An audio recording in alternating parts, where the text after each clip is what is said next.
Bonjour, bonjour. Vous allez bien, j'espère. Alors, moi, je me porte à merveille. Alors, aujourd'hui, je voudrais vous faire une petite vidéo, moins de 3 minutes, pour vous parler d'un élément assez intéressant. Voilà, l'idée m'est venue suite à la discussion avec un ami, Gloire Wagnef, qui était à la maison, qui m'a livré son récent livre, qui est dit Bonnet ou rien.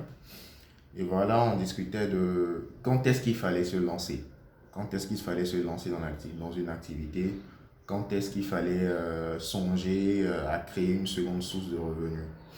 Et là, on s'est rendu compte que la plupart des personnes attendent d'être dans une situation critique avant de se lancer dans une activité ou de penser à créer une seconde source de revenus.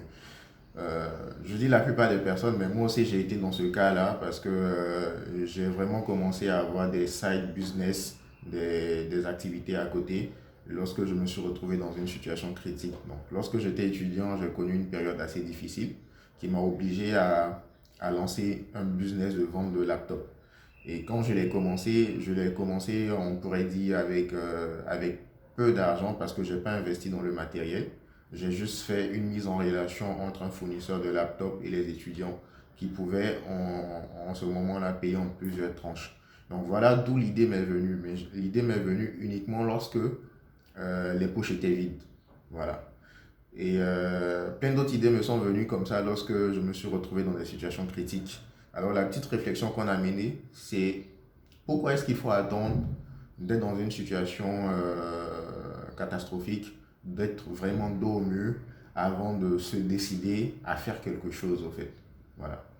Aujourd'hui, rien n'est sécurisé. On a des personnes qui ont un emploi sûr, qui ont un gros salaire, mais rien ne garantit que cet emploi-là va rester pérenne parce que nul n'est irremplaçable dans une entreprise et aussi votre entreprise peut pour des raisons malheureuses fermer et vous retrouver sans emploi.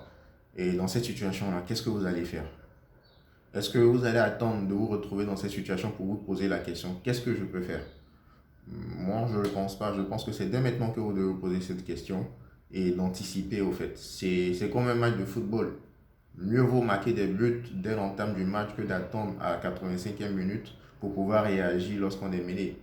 Donc, lorsqu'on est dos au mur, ça demande beaucoup d'efforts. Ça demande beaucoup d'efforts psychologiques, ça demande beaucoup d'efforts physiques. Puisque là, on est encore stressé, on est encore surmené, on se pose des questions et c'est vraiment compliqué. Alors que lorsqu'on a déjà une source de revenus principale, on est assez confortable là-dessus. On peut se permettre de créer une seconde source de revenus, on peut se permettre de réfléchir à comment lancer une nouvelle activité. Voilà.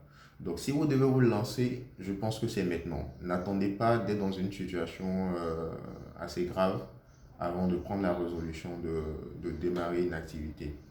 L'autre question que les gens vont se poser généralement après avoir pris la résolution de se lancer, c'est quel type d'activité je peux faire?